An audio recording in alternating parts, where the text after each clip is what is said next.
اسی لیے آپ دیکھیں کہ اللہ تعالیٰ نے مومنوں کی خاص صفت ایک بتائی. آیت پڑھ کے سناتی ہوں, سورۃ توبہ کی آیت 111 ہے, 111. ارشاد باری تعالیٰ ہے, ان اللہ اشتری من المؤمنین انفسهم واموالهم بان لهم الجنہ, بے شک اللہ نے خرید لی مومنوں سے ان کی جانیں اور ان کے مال, کیونکہ ان کے لیے جنت ہے. یعنی ہم سودا کر چکے ہیں. جنت کی قیمت کیا ہے؟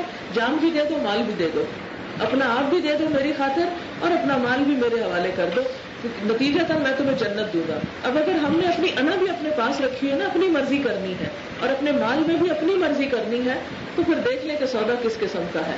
کہ آپ کسی کے ساتھ جا کے سودا کرتے ہیں, کوئی چیز پسند کرتے ہیں, قیمت طے ہو جاتی ہے, اور آپ کہتے ہیں اچھا میں لا کے دیتا ہوں, وہ بھی آپ اس کو الگ رکھیں, اور آپ پیسے لے کے نہیں جاتے, تو دکاندار کیا کرے گا؟ کچھ انتظار کرے گا, اس کے بعد وہ چیز کسی اور کو بیچ دے گا جو پیسے لے کر آئے گا.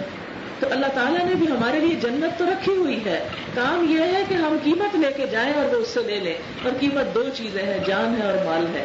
یہ دو چیزیں اس کی مرضی کے مطابق استعمال کرنی ہے. اور اس کے لیے کیا کرتے ہیں؟ یقاتلون فی سبیل اللہ, اللہ کی راہ میں جنگ کرتے ہیں, لڑتے ہیں. فیقتلون ویقتلون, مارتے ہیں اور مارے جاتے ہیں. یعنی جہاد کا اعلیٰ ترین حصہ قتال کی طرف اشارہ ہے. وعد اللہ حقا فی التوراۃ والانجیل, اللہ کا سچا وعدہ ہے تورات اور انجیل میں, والقرآن, اور قرآن میں. قرآن میں کوئی وعدہ اتنا تاکید سے نہیں کیا گیا جتنا اس بات پر وعدہ کیا گیا جو 3 کتابوں کی گواہی کے ساتھ. ومن اوفی بعہدہ من اللہ, اللہ سے بڑھ کر وعدہ پورا کرنے والا اور کون ہے؟ فاستبشروا ببیعکم الذی بایعتم بہ, خوشیاں مناؤ اس سودے پہ جو تم نے اللہ سے چکا لیا. کہ یا اللہ ہمارا مال اور جان تیرا, اور بدلے میں تیرے سے ہم جنت لینے والے ہیں. وذالک الفوز العظیم, اور یہ سب سے بڑی کامیابی ہے. اور ان کی صفات کیا ہوتی ہیں یہ سودا چکانے والوں کی؟ التائبون, توبہ کرنے والے, العابدون, عبادت کرنے والے, الحامدون, اللہ کی حمد و ثنا کرنے والے, السائحون, سیاحت کرنے والے, اللہ کی خاطر گھر سے نکل کر سفر کرنے والے, الراکعون, رکوع کرنے والے, الساجدون, سجدے کرنے والے, الآمرون بالمعروف والناہون عن المنکر, نیکی کا حکم دینے والے اور برائیوں سے روکنے والے. یہ اس سودے کی تفصیلات ہیں, اس سودے کی شرائط ہیں کہ جب تک ہم نیکی کا حکم نہ دیں, برائی سے روکے نہ, ہمارا اپنا بھی نیکی پہ قائم رہنا مشکل, ناممکن ہو جائے گا. لہذا اگر جنت چاہیے تو یہ سارے کام کرنے کی ضرورت ہے. والحافظون لحدود اللہ, اور اللہ کی حدوں کی حفاظت کرنے والے. وبشر المؤمنین, خوشخبری دے دو مومنوں کو, ایمان والوں کو, کہ جنہوں نے اللہ سے یہ سودا چکا لیا. کیا ہمارے اندر یہ صفات ہیں؟ اور اگر شرائط پوری نہ کی, کہیں ایسا نہ ہو سودا کینسل ہو جائے. کیونکہ سودا کے اندر بہت ساری شرطیں طے کی جاتی ہیں کہ اتنے پیسے کے عوض اتنی کوانٹٹی میں اتنا مال اتنی مدت میں سپلائی کیا جائے گا. جو معاہدے ہوتے ہیں یہ سب چیزیں آپ کو معلوم ہیں. تو بالکل اسی طرح ہم بھی اللہ سے ایک معاہدہ کر چکے ہیں, اور اس معاہدے کی شرائط کو پورا کرنا ہوگا. اور اگر ہم توڑ دیں گے, کیونکہ جب کوئی معاہدہ ایک طرف سے توڑ دیا جاتا ہے تو دوسری طرف سے پابندی شرط نہیں رہتی. مثلا اگر 2 پارٹیز ہیں, بڑی اچھی ڈیل ہو گئی ان کے درمیان, ایک پارٹی نے ود ڈرا کر لیا, پیچھے ہو گئی, تو دوسری پارٹی کیا کرے گی؟ مفت میں جا کے چیز فراہم کر دے گی؟ نہیں. لہذا دونوں طرف کا معاملہ برابر کا ہوگا تو بات بنے گی. اللہ تعالیٰ اپنی جنت کی طرف بلا رہے ہیں, حکم ہے قرآن پاک میں, اللہ تعالیٰ فرماتے سارے ہو, جلدی سے آگے آؤ, دوڑو. کس کی طرف؟ الی مغفرۃ من ربکم وجنۃ عرضها السماوات والارض, اللہ کی بخشش کی طرف, اور اس جنت کی طرف جس کی وسعت آسمان و زمین کے برابر ہے. لیکن ہم تو دنیا پہ ہی راضی ہو گئے. جیسے اللہ تعالیٰ فرماتے ہیں ارضیتم بالحیات الدنیا, کیا دنیا کے ساتھ ہی راضی ہو گئے؟ اور دنیا تو آخرت کے مقابلے میں کچھ بھی نہیں. کیا بتایا گیا ہمیں کہ بس اتنی ہی ہے جیسے سمندر میں ایک انگلی ڈبو کے نکالو تو جو پانی انگلی کو لگا ہے یہ دنیا ہے, اور وہ سارا سمندر آخرت ہے. اس کے مقابلے میں ہم اس کے اوپر مطمئن ہو کے رہ گئے. اللہ تعالیٰ فرماتے ہیں قرآن پاک میں کہ نکلو اللہ کے راستے میں, خواہ ہلکے ہو یا بوجھل. لیکن کیا ہوا تمہیں کہ جب تمہیں اللہ کے راستے میں نکلنے کو کہا گیا تو تم زمین سے چمٹ کے رہ گئے اور دنیا پہ ہی راضی ہو کے رہ گئے.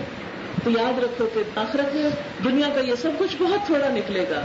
بڑے بڑے محلات بھی اگر ہمارے نام پہ ہوں, بڑی بڑی پراپرٹی ہو ہمارے پاس, بڑی بڑی جاگیریں بھی ہوں, بہترین لباس بھی ہوں, بہت زیادہ بینک بیلنس بھی ہو, لیکن انسان کے مرنے کے ساتھ ہی اس کے ہاتھ بالکل خالی رہ جاتے ہیں.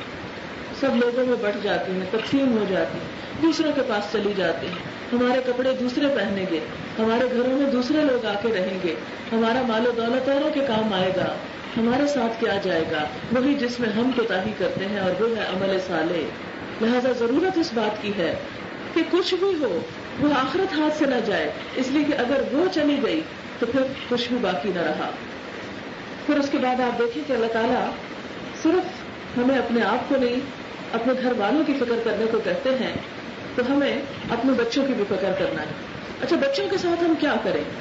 چھوٹے ہوں یا بڑے ہوں، ان کی عمر، ان کی سمجھ، اس کے مطابق ان کے ساتھ معاملہ کرتے چلے جائیں۔ آپ دیکھیں کہ بچہ دنیا میں آنے کے بعد نہیں، ماں کے پیٹ سے سیکھنا شروع کرتا ہے۔ سب سے پہلی فیکلٹی جو اس کی ڈیولپ ہوتی ہے اس کی سماعت ہے۔ وہ ماں کے پیٹ میں بھی سنتا ہے، ماں کی سوچ سے سوچتا ہے، کیونکہ خون سارا وہی سپلائی میں، ایک ہی وہ سرکولیشن ہے۔ وہ خوف کھاتی ہے تو اس پہ بھی خوف آتا ہے، وہ روتی ہے تو اس کے اندر بھی وہ اثرات جاتے ہیں، وہ خوش ہوتی ہے تو اس کے اندر بھی، وہ اللہ کا ذکر کرتی ہے تو وہ بھی اس کے اثرات اس کے اوپر جاتے ہیں۔ جو کچھ ماں کرتی ہے وہ سارا اس کے اندر جاتا ہے۔ آپ کو پتا کہ 3 سال کی عمر تک پہنچتے ہوئے بچے کی شخصیت کا 75% مکمل ہو چکا ہوتا ہے، باقی زندگی میں وہ 25% لیتا ہے۔ تو ان 3 سالوں میں جتنا کچھ انسان سکھا سکے، وہ جتنا کچھ بتا سکے، عموماً ہم ان 3 سالوں کو اگنور کر دیتے ہیں۔ ہم کہتے ہیں اس کو کیا سمجھ، اس کو کیا پتا۔ آپ دیکھیں گے کہ جو کچھ بچے سنتے ہیں، آپ کو لگتا ہے شاید وہ سن نہیں رہے، لیکن وہ سن بھی رہے ہوتے ہیں اور کافی حد تک سمجھ بھی رہے ہوتے ہیں۔ صرف ایک مشکل ہوتی ہے کہ وہ ابھی بتا نہیں پا رہے ہوتے، لیکن جو ہی وہ بتانے کی عمر کو پہنچتے ہیں، وہ سب کچھ جو آپ ان کے اندر فیڈ کر چکے تھے وہ بڑا دھڑ بتانا شروع کر دیتے ہیں۔ پھر آپ حیران ہوتے ہیں، آپ کہتے ہیں کہ میں تو سوچ بھی نہیں سکتی اس بچے نے کتنی بڑی بات ہے، وہ کیوں بڑی کہہ دو، اس نے بڑی سن رکھی تھی تو کہہ دی، سنے بغیر تو نہیں کہہ سکتے۔ لہذا چھوٹی عمر میں بھی اللہ کا نام ان کے سامنے رکھنا، اللہ کی بات کرنا، اللہ کا ذکر۔ آپ نے پچھلے دنوں سنا ہوگا کہ ایک بچہ شاید ایران میں ہے، 4 یا 5 سال کا ہے، 5 سال کا، ایران میں بھی ہے اور افریقہ میں بھی ایک ہے، یہ دوسرے بچے کے افریقہ کے 2 بچے ہیں۔ تو چھوٹی سی عمر میں وہ پورے قرآن کے حافظ، بلکہ ان آیات کو ان کو شاید PhD کی ڈگری اوارڈ کی گئی ہے کہ اتنا زیادہ۔ تو ساری تحقیق سے معلوم ہوا کہ ماں جب وہ بچہ پیٹ میں تھا تو ابھی قرآن پڑھتی تھی، اور جب بڑا ہوا یعنی جو ساتھ اس کو سناتی رہی، اور وہ ماں کی گود میں وہ سن سن کے سب سیکھ گیا، حافظ ہو گیا قرآن کا، کہ الگ مدرسے میں ڈالنا ہی نہیں پڑا، کہ پہلا اس کی ماں کی گود جو مدرسہ تھی۔ اسی طرح ایک اور بچے کے بارے میں کسی نے بتایا، ہمارے پاس کوئی آئے تھے اسکالر، کہ ان کے پاس ایک بچہ لایا گیا کہ جو بہت رو رہا تھا، اس کو دوا دیں، اسے علاج کریں، کچھ کریں تو پتہ نہ چلے کہ اس بچے کو ہے کیا۔ تو اہل علم اور اللہ سے قرب رکھنے والوں کو اللہ تعالیٰ دل میں بعض اوقات ایسی وجوہات ڈال دیتا ہے۔ تو انہوں نے کہا کہ یہ بتائیں کہ اس کی ماں اس کی پریگنینسی کے دوران قرآن تو نہیں زیادہ پڑھتی تھی، کہ پیدا ہونے کے بعد جو ہے وہ بچہ اب رو رہا ہے اور چپ نہیں کر رہا کسی طرح۔ تو پتہ چلا کہ پریگنینسی کے دوران ماں کثرت سے تلاوت کرتی تھی اور بچہ اس کا عادی ہو چکا تھا۔ بچہ پیدا ہوا، ماں نفاس کی حالت میں چلی گئی، اس نے قرآن پڑھنا بند کر دیا اور بچہ کسی چیز سے بہل نہیں رہا۔ تو انہوں نے کہا اس کو قرآن پڑھو، اور واقعی قرآن پڑھا گیا تو بچہ چپ چاپ خاموش ہو گیا، کیونکہ عادی ہو چکا تھا نا اندر کسی اور چیز کا۔ تو باہر آ کے پتہ نہیں چل رہا، اور ماں کو خود بھی نہیں پتہ چلا، کیونکہ ظاہر پیریڈز کی حالت میں تلاوت اور وہ عبادت اور وہ سب چیزیں چھوٹ جاتی ہیں۔ تو ہماری عورتیں عموماً ذکر تک بھی چھوڑ دیتی ہیں، حالانکہ ذکر کرنا اللہ کا منع نہیں ہے۔ تو اس کا علاج اس سے کیا گیا۔ تو اسی طرح ہم دیکھتے ہیں کہ چھوٹے بچوں کو آپ جو بھی دیں گے وہ سب ان کے اندر فیڈ ہوتا چلا جائے گا۔ یہاں تک آتا ہے جدید ریسرچ سے یہ پتا چلا کہ انسان کی جو آواز ہے، جو آواز ہے وہ آس پاس سنتا ہے، اس کی اسکن کو ریکارڈ دیتی ہے۔ سائنسدان کوشش کر رہے ہیں کہ جس طرح اس فیتے کو بلوا لیا گیا نا دوبارہ ریکارڈ کر کے، اس طرح اسکن کو بھی بلوایا جا سکے۔ یہ جب میں نے پڑھا ایک کتاب میں تو مجھے یہ بات یاد آئی کہ قیامت کے دن انسان کی کھالیں بھی بولیں گی، کھالیں بولیں گی۔ تو میں سوچتی ہوں کہ ایک طرف وہ قرآن ہے جو یہ سب بتا رہا ہے، اور ایک طرف جدید سائنس وہ چیزیں خود بول رہی ہے کہ یہ ہونے والا ہے، یا اس کی کوشش کی جا رہی ہے، یا کم از کم اتنا تو مان لیا کہ سب کچھ اندر جذب ہو رہا ہے۔ تو بچے کی کھال بال اس کی ہر چیز میں وہ سب جا رہا ہے، جو آپ کریں گے وہ اس کے اندر فیڈ ہو رہا ہے۔ لہٰذا کوشش کریں 3 سال تک سب کچھ فیڈ کر ڈالیں، یہ سوچے بغیر کہ اسے سمجھ آ رہی ہے یا نہیں۔ اس کے آگے قرآن پڑھیں، اس سے باتیں کریں، اس کو سمجھائیں، اسے بتائیں، اور آپ تجربہ کر کے دیکھیں گے کہ وہ بچہ جس نے بچپن کے اس عمر میں قرآن سنا ہوگا دوسرے بچوں سے بالکل مختلف ہوگا۔ میں اس بات پر اللہ کا لاکھ شکر ادا کرتی ہوں. یہ جو میرا ابھی چھوٹا بیٹا ہے، اس کے پیدائش کے دوران پریگننسی اور بعد میں بھی قرآن سے کچھ نسبتاً زیادہ تعلق ہو گیا. پہلے میں پڑھ رہی تھی، کچھ اور کاموں میں مصروف تھی، اور اب یہ ہے کہ آپ یقین کریں کہ اگر کسی کے گھر میں بھی جائے اور ٹی وی لگا ہو تو آف کر دیتا ہے، یہ کہتا ہے بند کرو اس کو. حالانکہ مائیں عموماً یہ شکایت کرتی ہیں کہ بچے جو ہے ٹی وی سے اٹھتے نہیں، اور یہاں حال یہ ہے کہ لگا بھی ہو تو پسند نہیں. فرق کس چیز کا ہے؟ یہ نہیں کہ نوز باللہ سے میری کو کمال، کچھ نہیں، سب اللہ کے کلام کی برکت ہے. بہت شرارتیں کرتا ہے، بہت غلط حرکتیں الٹی سیدھی کرتا ہے، اچھل کود جو بچے کچھ کرتے ہیں، اور یہ کہ کوئی باوقار سنجیدہ انسان بن گیا ہے. لیکن یہ میں خاص طور پر نوٹ کرتی ہوں کہ اس طرح کے منکرات جو ہمارے رگ و پے میں بس گئے ہیں، وہ منکر اس کے اندر اس کی سینس موجود ہے. ابھی تک تو ہے، آگے دعا ہے کہ اللہ آگے بھی برقرار رکھے. پھر اسی طرح جب بچے ذرا ہوش کی عمر کو پہنچ جائیں تو پھر کیا کریں؟ پھر آپ ان کو پیغمبروں کے قصے سنائیں. مجھے آج بھی یاد ہے وہ دن جب میرے والد نے مجھے حضرت آدم کی کہانی سنائی تھی، حضرت نوح کی سنائی تھی، اور خوف کے مارے برا حال ہو گیا تھا کہ جب اللہ کی بات نہیں مانی لوگوں نے تو طوفان آ گیا، ان کو ڈوب گئے. تو کیا ہوا؟ کیونکہ بچے کا دل ہوتا ہے حساس ہوتا ہے. جب اس کو یہ کہانیاں عام فہم کر کے آپ سناتے تو اس کے ذہن میں نقشہ واضح ہوتا ہے کہ اللہ کی نافرمانی کا نتیجہ کیا اور فرما برداری کا نتیجہ کیا ہے. پھر اس کے بعد جب بڑے ہو جائیں، سمجھ کی عمر کو پہنچ جائے، تو پھر قرآن سے گزاریں. پرسوں میری شاگرد میرے پاس آئیں، پہلی دفعہ میری ان سے ڈائریکٹ بات ہوئی تو کہنے لگی کہ عموماً آپ کے پاس ایسے مسائل آتے رہتے ہیں کہ بچوں کے بارے میں بڑے پریشان ہیں، کیا کریں. کہتی ہیں کہ 2 سال پہلے میں نے رمضان میں آپ کا قرآن سنا تھا، پھر اس کے بعد اس کی کیسٹ لے لی، تو میرے بچے چھوٹے تھے، ایک 12 سال کا، ایک 13 کا، تو میں نے ان کو قرآن سارا سنا دیا. وہ لا کے کیسٹ لا کے وہ ساری ان کے کان سے گزار دی. ایک رمضان سنائی، پھر دوسری سنائی. کہتے ہیں کہ الحمدللہ میرے جتنے مسائل تھے بچوں کے حوالے سے کہ وہ نماز نہیں پڑھتے یا سچ یا اور کہتی ہے کہ مجھے ان چیزوں میں کوئی مشکل نہیں باقی رہی. کہتی میں آپ کے ساتھ صرف شیئر کرنا چاہتی ہوں کہ جو مائیں پریشان ہوتی ہیں وہ کسی طرح ایک دفعہ قرآن سے بچوں کو گزار دیں، اور کچھ نہیں، لے بیٹھے سنا دیں، ترجمہ ہی سنا دیں ان کو. تھوڑی تھوڑی بات جو اللہ نے آپ کو بھی اس میں سمجھ دی، لے کے بیٹھے تو صحیح، ایک دفعہ تو اس کتاب سے گزاریں. ٹین ایجرز کو ایک دفعہ تو پکڑ کے ان کے کانوں سے گزارتے. پھر آپ دیکھیں کہ 100% اگر چینج نہیں بھی آتا تو 50% انشاءاللہ ضرور آئے گا، کیونکہ بچوں کے ذہن جو ہیں ابھی اتنے پولوٹیڈ نہیں ہیں جتنے بڑوں کے ہو جاتے ہیں وقت کے ساتھ ساتھ. وہ ابھی بھی ان کے دل اور ان کے احساسات جو ہیں وہ نرم و نازک. لیکن ہماری ماؤں کے پاس وقت ہی نہیں ہے کہ جو ان کو یہ ہوم ورک بھی کسی وقت کرا دے کہ ڈیلی ان کے ساتھ تھوڑا سا ٹائم ہی لے کے بیٹھے، ان کو آؤ بچوں سب کچھ کر لیا، آپ بیٹھ جاؤ میرے پاس. تو میری اسٹوڈنٹ نے کہا کہ میں اپنی ڈیلی جو کلاس میں سن کے جاتی ہوں اس کا ایک دو باتیں ضرور کھانے کی میز پہ دوپہر کو ہی جاتے بتا دیتی ہوں، اور اس کی وجہ سے الحمدللہ وہ قطرہ قطرہ جو فیڈ ہو رہا ہے. تو مجھے وہ مشکلات نہیں ہیں جو عموماً مائیں شکایت کرتی ہیں کہ بچے ہماری بات نہیں سنتے، کیونکہ سب سے بڑا مسئلہ یہ بھی ہے کہ بچے ہمارے نافرمان، بات ہی نہیں مانتے. ہم انہیں کچھ کہتے ہیں وہ روڈنس کے ساتھ بدتمیزی اور بد اخلاقی کا مظاہرہ کر کے نکل جاتے ہیں. لیکن اس کے بعد یہ ہے کہ پھر اگر یہ مرحلہ بھی گزر گیا اور اس سے اگلا آ گیا، 20s میں آ گئے، تو پھر وہ مکمل انڈیپینڈنٹ ہو جائیں گے. اس کے بعد پھر بات بہت تھوڑا اثر کرتی ہے، بہت کم اثر کرتی ہے، پھر ایک مشکل ہو جائے گی. اس سے پہلے کہ اس مشکل میں پڑے، اس سے پہلے پکڑ لیں نازک پودوں کو.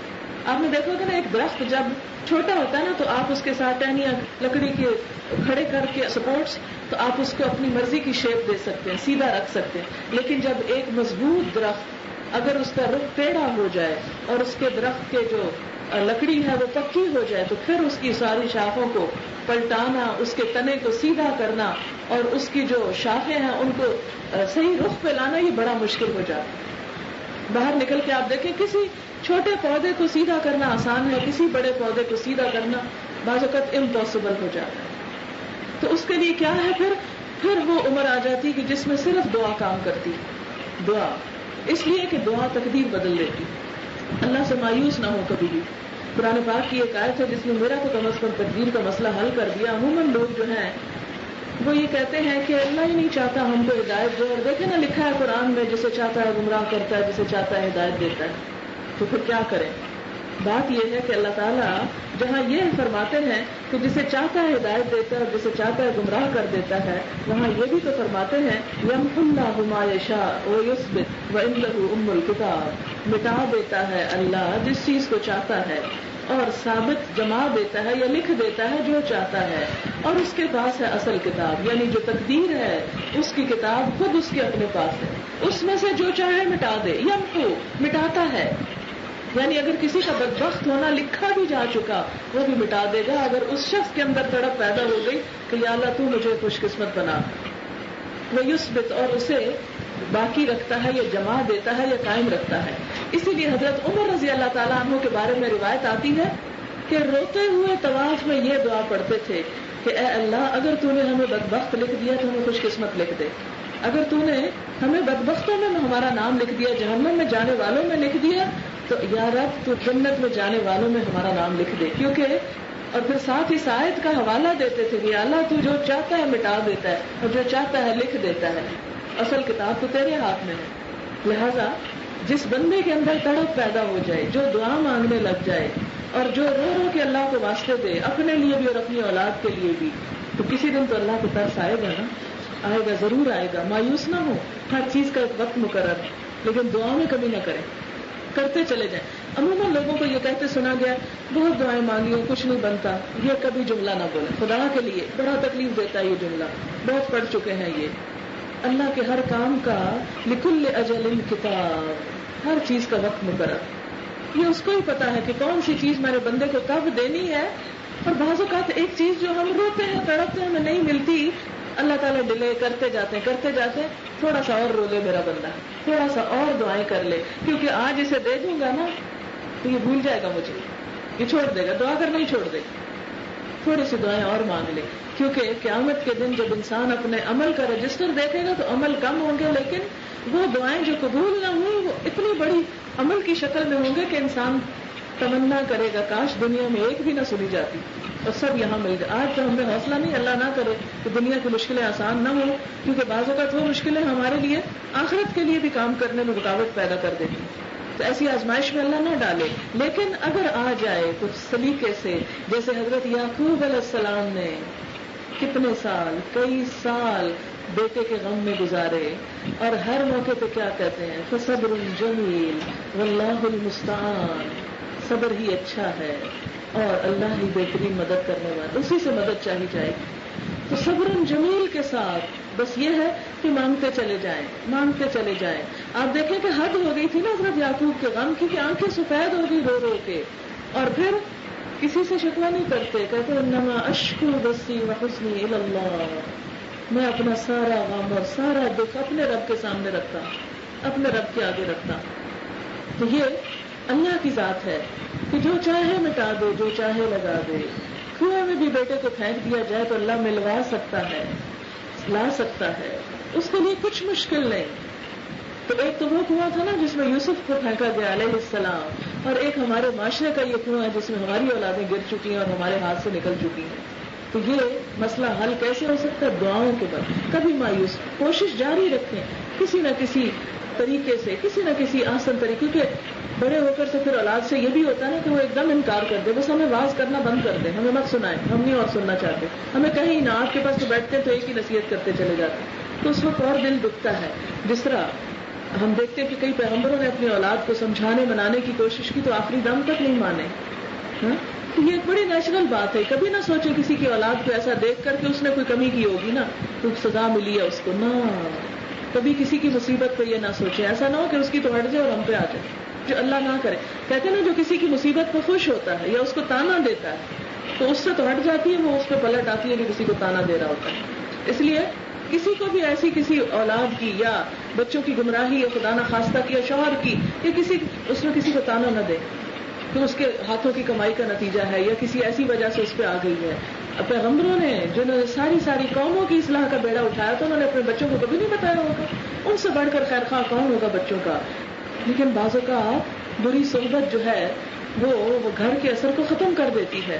شیخ سعدی نے بڑا اچھا شعر کہا ہے نا اسی کے اوپر، حضرت نوح کے بیٹے کے بارے میں، فارسی کا شعر ہے وہ تو مجھے یاد نہیں ہے، لیکن اس کا ترجمہ یوں ہے کہ اصحاب کہف کا کتا جو تھا وہ صالح لوگوں کی صحبت میں صالح ہو گیا، کہتے ہیں نا جنت میں ایک وہ بھی ہوگا، اور نوح علیہ السلام کا بیٹا بد لوگوں کی صحبت میں رہ کر پیغمبر کی اس سعادت کو یا اس رحمت کو نہ پا سکا کہ جو جس گھر میں وہ تھا، یعنی اس سے محروم ہو گیا، بدبخت ہو گیا. تو صحبت جو ہے، معاشرہ جو ہے، یا ہمارے سوشل پریشرز جو ہیں وہ اپنی جگہ موجود ہیں، وہ بھی بچوں پہ اثر انداز ہوتے ہیں. لیکن ان سب چیزوں کے باوجود کبھی بھی مایوس نہیں ہونا. قرآن پاک میں اللہ تعالیٰ مایوس ہونے سے بچنے کو کہتے ہیں، لا تقنطوا من رحمت اللہ، لا تیأسوا من روح اللہ انہ لا ییأس من روح اللہ الا القوم الکافرون. کافر لوگ ہی اللہ کی رحمت سے مایوس ہوتے ہیں، مومن کبھی مایوس نہیں ہوتا. وہ آخری دم تک پر امید ہوتا ہے کہ اللہ ضرور بہتری کرے گا، اس لیے کہ ہر رات کی سویر ضرور ہوتی. کبھی کوئی رات ہمیشہ رات نہیں رہی، ہر رات کی صبح ضرور ہے. اسی طرح انسان کی زندگی میں بھی کوئی رات آ جائے تو اس کی صبح ضرور ہے. تو بچوں کے سلسلے میں کوئی ایسی چیز جو پریشان کن ہو، ان کی ہدایت کے سلسلے میں اس کی بھی سویر ضرور ہے، بس دعاؤں کی کثرت کر دیں. پھر اس کے بعد کیا فرمایا؟ یا ایھا الذین کفروا لا تعتذروا اليوم، اے کافروں آج معذرتیں نہ کرو. یہاں کافروں سے مراد کون ہے؟ کہ جو بات ماننے سے انکار کر دیں، جنہوں نے بات نہ مانی، کہ جنہیں کہا گیا بچاؤ اپنے آپ کو، تو وہ کہیں گے کہ نہیں، بڑی مجبوریاں تھیں، بڑا ماحول خراب تھا، کیا کرتے، اتنی ٹیمپٹیشنز تھیں، ہم نہیں کر سکے، ہو نہیں سکتا تھا. فرمایا جائے گا نہیں، معذرت مت کرو، سب ہو سکتا تھا. کیونکہ ایک اور جگہ پر آتا نا کہ کیا اللہ کی زمین وسیع نہ تھی کہ ہجرت کر جاتے، کہیں اور چلے جاتے. اس لیے یہ تو ہو نہیں سکتا کہ کسی بھی چیز کو انسان عذر بہانہ بنا کر اللہ کی نافرمانی شروع کر دے. ہاں جہاں جان کا خطرہ ہو، جان کا خوف ہو، جیسے بھوک کی شدت میں تو حرام حلال ہو جاتا ہے، لیکن عام حالات میں نہیں. انما تجزون ما کنتم تعملون، تم تو وہی جزا دیے جا رہے ہو جو تم عمل کیا کرتے تھے. تمہارے اعمال کی سزا تمہارے سامنے آ رہی ہے، یعنی قیامت کے دن ان کو کہا جائے گا. پھر فرمایا یا ایھا الذین آمنوا توبوا الی اللہ توبۃ نصوحا، توبہ کر لو اللہ سے توبہ خالص، کیونکہ بہت سی مشکلات کا حل توبہ میں ہے.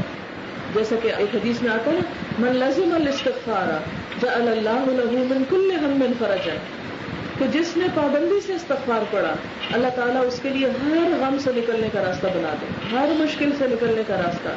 ایک اور جگہ پر آتا ہے من یتق اللہ یجعل له مخرجا ویرزقه من حیث لا یحتسب، کہ جس نے اللہ کا تقوی اختیار کیا اللہ اس کے لیے کوئی نہ کوئی مشکل سے نکلنے کا راستہ بنا دے گا اور اس کو وہاں سے رزق دے گا جہاں سے وہ سوچ بھی نہیں سکے.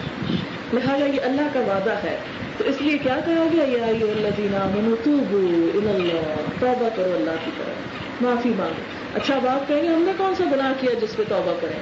تو بات یہ ہے کہ ہم اللہ کی نعمتوں کا شکر ادا نہیں کر سکتے، تو اس کا شکر ادا نہ کرنا بھی تو ایک غلطی ہے نا، ایک کوتاہی ہے. اور اگر ہم شکر ادا کرنا چاہیں تو ادا کر نہیں پاتے. کیوں؟ مثلا ایک چھوٹی سی نعمت، یہ جو سانس ہی ہم لے رہے ہیں بیٹھ کے، کہ ایک سانس اندر جا رہا ہے اور ایک باہر آ رہا ہے، اسی پہ اگر الحمدللہ الحمدللہ کہیں تو باقی کسی نعمت پہ الحمدللہ کہنے کا وقت ہی نہ بچے. اور پھر جب ہم سوئیں تو سو کے بھی سانس لے رہے ہوتے ہیں، اس وقت تو اس پہ بھی نہیں کہہ سکتے. ہم تو ایک چھوٹی سی نعمت پر بھی شکر ادا نہیں کر سکتے. اسی لیے دعا مانگی گئی نا، رب اوزعنی ان اشکر نعمتک التی انعمت علی وعلی والدی وان اعمل صالحا ترضاہ واصلح لی فی ذریتی انی تبت الیک. کہ اے رب مجھے قابو میں رکھ کہ میں تیرا شکر ادا کرتا ہوں، یا مجھے توفیق دے کہ میں تیرا شکر ادا کروں. اوزعنی ان اشکر نعمتک، اس نعمت کا جو تو نے مجھ پر کی، میرے والدین پر کی. وان اعمل صالحا، اور شکر کا طریقہ کیا ہے؟ کہ میں نیک کام کروں، ترضاہ، جسے تو پسند کر لے، جس سے تو راضی ہو جائے، جو تجھے قبول ہو جائے. واصلح لی فی ذریتی، اور میری اولاد میں بھی اصلاح کر دے. انی تبت الیک، میں تیری ہی طرف توبہ کرتا ہوں. فتوبوا الی اللہ توبۃ نصوحا، شکر کے ساتھ، اس کی نعمتوں کے اعتراف کے ساتھ اللہ کی طرف رجوع. عسیٰ ربکم ان یکفر عنکم سیئاتکم، امید ہے کہ پھر تمہارا رب تمہاری خطاؤں کا کفارہ کر دے گا، ہٹا دے گا، دور کر دے گا. ویدخلکم جنات، اور تمہیں ایسے باغوں میں داخل کرے گا، تجری من تحتها الانہار، جن کے نیچے نہریں بہ رہی ہوں گی. یوم لا یخزی اللہ النبی والذین آمنوا معہ، جس دن اللہ نبی کو اور اس کے ساتھ ایمان لانے والوں کو رسوا نہ کرے گا. نورہم یسعی بین ایدیہم وبایمانہم، ان کا نور ان کے آگے آگے اور ان کے دائیں جانب دوڑ رہا ہوگا. نور کس چیز کا ہوگا؟ ان کے نیک اعمال کا، نیکیوں کی روشنی ہوگی. کتنی کچھ نیکیاں تو ایسی ہوتی ہیں جو ہم اپنی ذات کے لیے کرتے ہیں. مثلا ہم نماز پڑھ رہے ہیں تو اپنی ذات کے لیے پڑھ رہے ہیں، ہم ذکر کر رہے ہیں تو اپنے آپ کو فائدہ دے رہے ہیں. روزہ رکھا ہوا تو ہمیں فائدہ نا, کسی کو کیا ملے گا ہمارے روزے سے؟ کچھ بھلائیاں ایسی ہوتی ہیں جس سے دوسروں کی ذات کو فائدہ پہنچتا ہے. مثلا نیکی کی بات آگے پہنچانا, آگے پھیلانا, یہ قیامت کے دن انسان کے لیے نور بن جائے گا. جہاں جہاں تک آپ نے اللہ کا پیغام پھیلایا ہوگا, اللہ کی بات بتائی ہوگی, اتنی اتنی روشنی بڑھ جائے گی. مثلا آپ دیکھیں کہ میں آپ کو ایک بات بتاتی ہوں, آپ آگے دوسرے کو, آپ نے گھر جا کے اگر ایک کو بتائی, اس نے آگے آگے جہاں تک آپ کی بات چلتی چلی گئی وہ آپ کے لیے نور بڑھتا چلا گیا. لہذا یہ چیز انسان اپنی زندگی میں ہمیشہ یاد رکھے کہ کسی بھی خیر اور بھلائی کو صرف اپنی ذات تک محدود نہیں رکھنا. کوئی نیکی جب آپ اپنی ذات تک رکھتے ہیں تو بالکل ایسے ہی ہے جیسے ایک خوشبو کو خرید کے آپ بوتل میں بند کر کے ڈھکن بند کر دیں. کتنی بھی خوبصورت, کتنی بھی بہترین خوشگوار خوشبو ہوگی, نہ اس کا آپ کی ذات کو فائدہ پہنچے گا نہ کسی اور کو. ہاں وہ دیکھنے میں خوبصورت لگ رہی ہے, بس بڑا اچھا پرفیوم کی شیشی ہے اور اس میں خوبصورت چیز پڑی ہوئی ہے اور آپ خوش ہو رہے ہیں کہ میرے پاس اس قسم کی خوشبو ہے.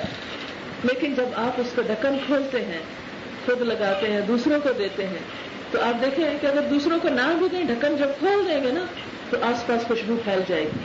تو اسی طرح جب آپ ایک اچھی بات کہہ دیتے ہیں نا تو وہ خوشبو پھیل جاتی, وہ روشنی پھیلنے لگتی ہے, اور جتنی جتنی جس کی روشنی ہوگی اتنا ہی اس کا نور پھیلتا چلا جائے. اسی لیے صدقۃ جاریہ کس چیز کو کہا گیا؟ 3 چیزوں کو. ولد صالح, نیک اولاد جو والدین کے لیے دعائیں کرے, یدعو لہ. اور دوسری چیز او علم ینتفع بہ, وہ علم جس سے لوگ فائدہ اٹھائیں. جو بات آپ کسی کو سکھا جائیں, جس سے کسی کی زندگی میں کوئی تبدیلی پیدا ہو جائے, جس سے کسی کی آخرت سنور جائے, وہ آپ کے مرنے کے بعد بھی اس کا تحفہ آپ کو پہنچتا رہے گا کہ وہ آپ کے ذریعے ہدایت پا گیا. اسی لیے نبی صلی اللہ علیہ وسلم نے حضرت علی سے فرمایا تھا کہ اے علی, تیرے ذریعے ایک شخص ہدایت پا جائے, تیرے لیے سرخ قیمتی اونٹوں سے بہتر. اصحاب صفہ کو آپ نے فرمایا کہ تم میں سے کوئی شخص یہ پسند کرتا ہے کہ وہ ہر روز بطحان اور عقیق جائے اور وہاں سے 2 اونٹنیاں لے آئے بغیر اس کے کہ کسی کا ہاتھ مارا ہو یا قطع رحمی کی ہو, یعنی مفت میں 2 اونٹنیاں اس کو مل جائے. تو لوگ بڑے خوش ہو گئے. اصحاب صفہ طالب علم لوگ تھے, دین کے پڑھنے پڑھانے والے. تو آپ نے فرمایا اس سے بھی بہتر چیز بتاؤں, تم میں سے کوئی شخص مسجد جائے اور 2 آیتیں پڑھ کے سنا دو, 2 آیتیں, وہ اس کے لیے 2 اونٹنیوں سے زیادہ بڑی دولت ہے. 2 اونٹنیاں آج کی 2 گاڑیوں کے برابر ہیں. اس دور میں اونٹ سب سے قیمتی پراپرٹی تھی. تو آپ دیکھیں کہ ہم میں کوئی کتنا بھی مالدار ہو ہر روز 2 گاڑیاں نہیں خرید سکتا. لیکن اگر کوئی شخص کسی کو 2 آیتیں روز سکھا دے تو وہ 2 گاڑیاں خریدنے سے بہتر, اور خریدنے کی بھی ضرورت نہیں, وہ مفت میں ملیں گی. اور صحیح مسلم کی حدیث میں آتا ہے کوئی 3 آیتیں سنائے تو 3, 4 سنائے تو 4, جتنی بھی پڑھائے. تو یہ علم کا نور تو ایسا ہے کہ تھوڑا سا, اور شاید اسی لیے میں کہتی ہوں اس کا اتنا اجر رکھا گیا کہ انسان کے اپنے دین پہ قائم رہنے کے لیے بڑا ضروری ہے. کیونکہ جب وہ کسی کو بتاتا ہے تو خود بند جاتا ہے. پھر اللہ کے ڈر سے نہیں, پہلے لوگوں کے ڈر سے انسان نیکی شروع کرتا ہے, پھر آہستہ آہستہ اللہ کا ڈر بھی دل میں آ جاتا ہے کہ ہر کوئی کیا کہے گا, میں بتا رہا ہوں اور خود نہیں کر رہا. یہ قدرتی بات ہے, پہلے لوگوں کا خوف آئے گا, لیکن اسی دین میں, اسی کتاب میں اس کو پتہ چل جائے گا کہ کوئی کام میں نے لوگوں کے لیے نہیں کرنا, اللہ کے لیے کرنا ہے. تو آہستہ آہستہ ادھر بھی خالص ہوتا جائے گا. جیسے کسی بھی چیز کو پاک کرنا اور صاف کرنا تو ایک وقت لگتا ہے. جیسے قرآن پاک میں سورۃ الرعد میں مثال دی گئی نا کہ جو دھات پگھلائی جاتی ہے پھر کیا ہوتا ہے, پھر وہ صاف ہوتی ہے, پاک ہوتی ہے, نکھر آتی ہے, وہ پاک چیز نیچے رہ جاتی ہے اور گند بلا جو ہے وہ اوپر سے چلا جاتا ہے. اما ما ينفع الناس فيمكث في الارض, جو چیز لوگوں کو فائدہ دیتی ہے وہ زمین میں جم جاتی ہے. تو اسی طرح جو دین کی بات آپ لوگوں کو بتائیں گے اور خود اپنی ذات میں لائیں گے وہ باقی رہ جائے گی, اور باقی کوڑا کرکٹ انسان کا صاف ہوتا چلا جاتا ہے اور انسان نکھرتا چلا جاتا ہے. کبھی بھی کوئی یہ دعویٰ نہیں کر سکتا کہ آج میں عالم بن گیا اس لیے آج میں سکھانے آیا. ہم میں سے ہر شخص جو سکھانے والا ہے وہ خود بھی طالب علم ہے, وہ خود بھی سیکھ رہا ہے. جب وہ بول کے سکھاتا ہے تو کیا وہ خود نہیں سن رہا ہوتا؟ تو اس لیے یہ بھی ایک پانے کا ذریعہ ہے, کسی تک پہنچانا. اور اس سے یہ پتہ چلتا ہے کہ قیامت کے دن کچھ لوگوں کا نور مدینہ سے صنعاء تک ہوگا, عدن تک ہوگا, کچھ کا اس سے کم, پھر آپ نے فرمایا کچھ کا اس کے قدموں تک ہوگا, کچھ کا ناخن کے انگوٹھوں میں ہوگا, بس تھوڑا سا جو کبھی جلے گا کبھی بجھے گا. تو انسان کو ڈر ہوگا کہیں بجھا نہ رہ جائے. اور خاص طور پر منافقوں کو جیسے پہلے نور دیا جائے گا اور بعد میں کیا ہوگا, ان سے چھین لیا جائے گا, کیونکہ انہوں نے دنیا میں کچھ نمائشی نیکیاں کی ہوئی تھی. تو اس سے اہل ایمان خوف زدہ ہو جائے گے کہ نہیں ہمارا نہ لے لیا جائے. تو اس وقت دعا مانگیں گے کہ ربنا اتمم لنا نورنا، یا رب ہمارا نور ہم پہ پورا کر دے اور ہمیں بخش دے، تو غفور رحیم ہے. اور پھر نبی صلی اللہ علیہ وسلم سے فرمایا گیا کہ جاہد الکفار والمنافقین، کفار اور منافقین سے جہاد کیجیے، وغلظ علیہم، ان پہ سختی کیجیے. کیوں؟ اس لیے کہ وہ قوتیں ہیں جو معاشرے کے اندر دین پہ چلنے سے روکتی ہیں. ان قوتوں کے ساتھ نپٹو، کیونکہ اگر انسان ان کے اس تشدد کے مقابلے میں چپ کر کے بیٹھ جائے اور کہے کہ اچھا نہیں عمل کرنے دے رہے تو نہیں کرتے، نہیں، ماحول پیدا کرو. اگرچہ اس کے لیے کچھ فرم ایسے طریقے کیوں نہ اختیار کرنے پڑے کہ جس کو سختی کے زمرے میں لایا جا سکے. حالانکہ نبی صلی اللہ علیہ وسلم تو رحمت للعالمین تھے، لیکن اس کے باوجود کیا فرمایا؟ وغلظ علیہم، ان منافقوں سے سختی کرو کہ جو بظاہر کلمہ پڑھتے ہیں لیکن ایک عمل نہ کرنا چاہتے نہ کرنے دیتے ہیں. تو ایسے ہمارے معاشرے کے اندر بھی بہت سے عناصر ہیں جو نہ خود کام کرتے ہیں اور نہ کرنے دینا چاہتے ہیں.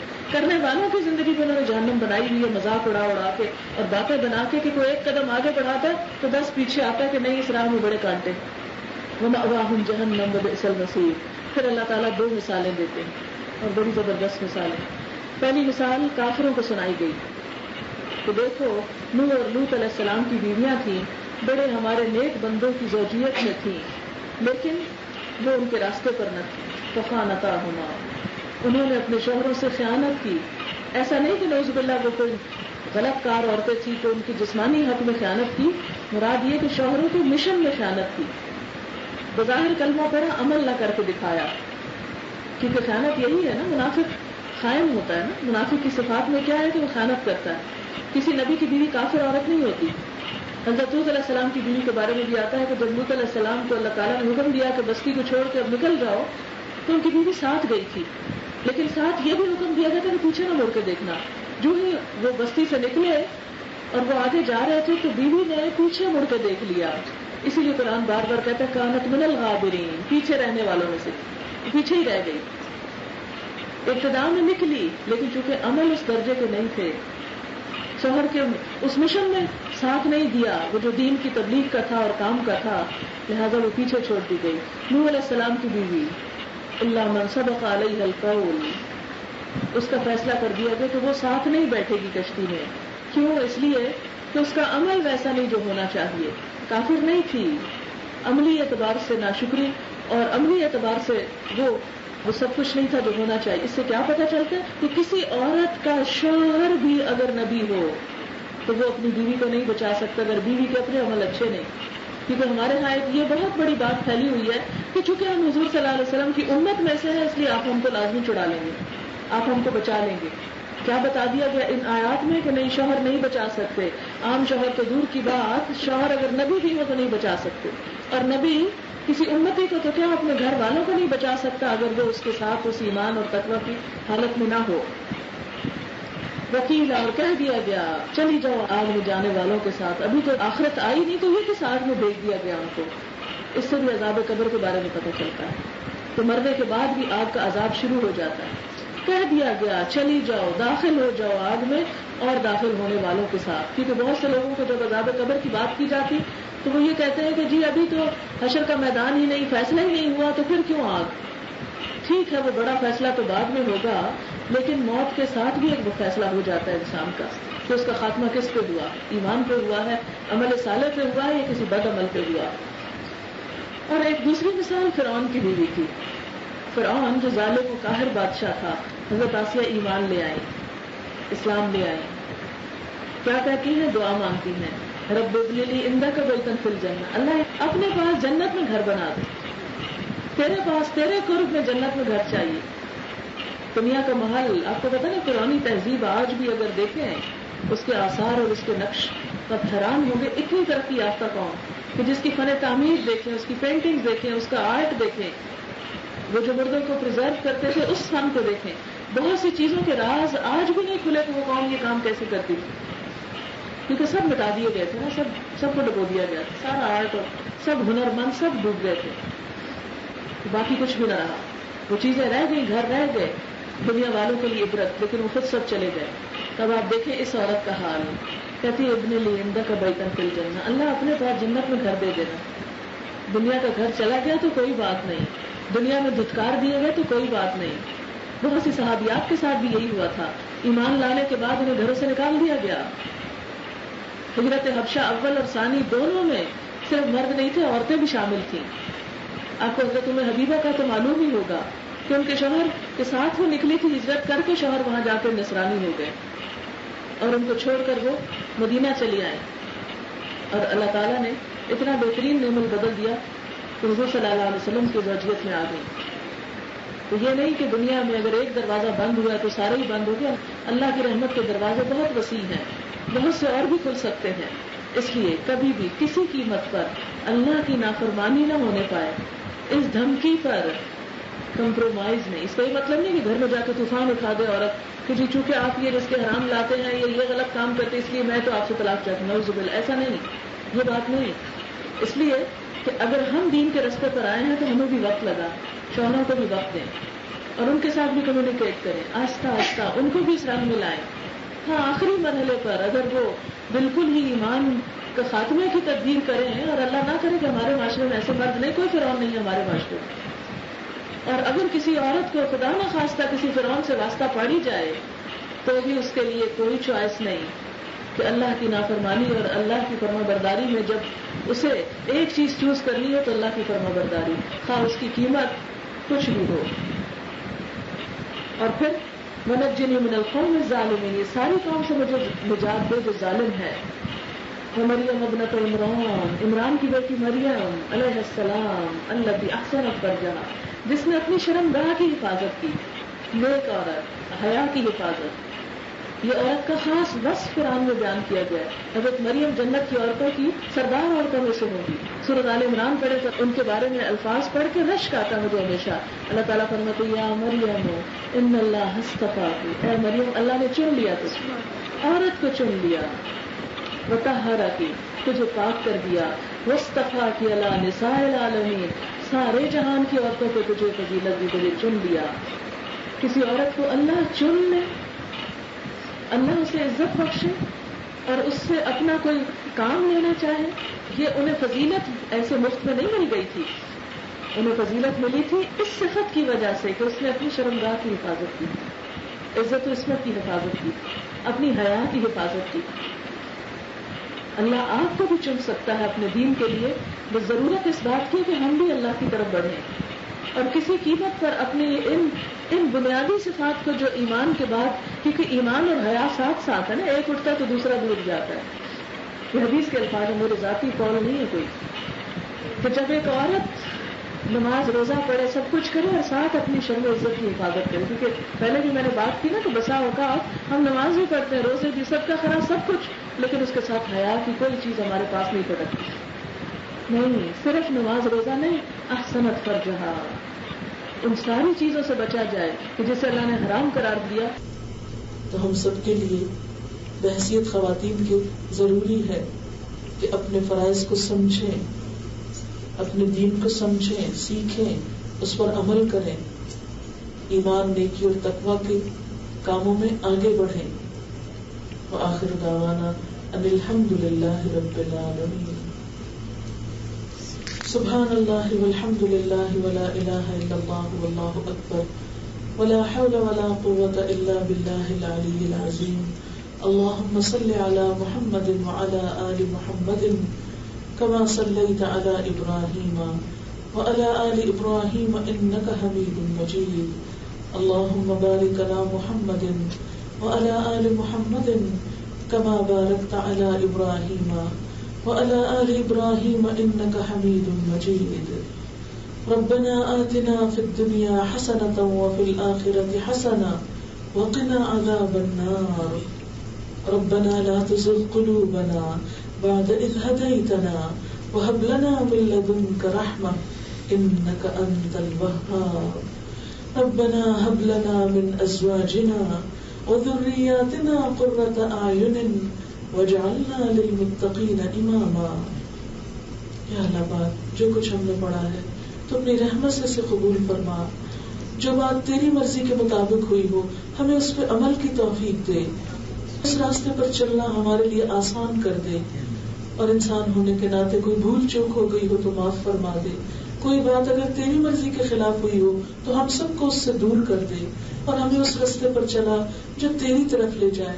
یا اللہ تو ہمیں اخلاص نیت عطا فرما. یا اللہ تو ہمیں ہر صغیرہ کبیرہ گناہ سے بچنے کی توفیق عطا فرما. اللہ تو ہمیں اپنا قرب نصیب فرما. جن کاموں کے کرنے کی ضرورت ہے ہمیں ان کے کرنے کی توفیق دے دے, ہمیں صلاحیت دے دے. یا رب العالمین ہمارے گناہوں کو معاف کر دے, ہمارے بچوں کو ہماری آنکھوں کی ٹھنڈک بنا, انہیں دنیا اور آخرت کی بہترین کامیابی عطا فرما. یا رب العالمین تو ہمیں ان صالح بندوں میں شامل کر لے جن سے تو راضی ہو چکا ہے. یا رب العالمین جتنی بہنیں آئی ہیں اتنی دور دور سے اتنی محنت کر کے ان کا آنا قبول فرما, ان کے ایک ایک قدم پر بہترین نیکی لکھ لے. یا رب العالمین تو ان سب کو اپنے دین کے لیے چن لے. یا اللہ ان سے بہترین نیکی کے کام لے, ان کی نسلوں میں ایمان کو باقی رکھ, ان کے دین کی حفاظت کر. یا رب العالمین ہمیں نیکی اور تقوی کے کاموں میں آگے بڑھنے کی توفیق دے. یا اللہ جنہوں نے اس مجلس کا اہتمام کیا انہیں اس کی بہترین جزا دے. ربنا تقبل منا انك انت السميع العليم وتب علينا انك انت التواب الرحيم. وصلى الله تعالى على خير خلقه محمد وعلى آله وأصحابه وأهل بيته أجمعين برحمتك يا أرحم الراحمين. إلهي آمين. سبحانك اللهم وبحمدك نشهد أن لا إله إلا أنت نستغفرك ونتوب إليك. والسلام عليكم ورحمة الله وبركاته.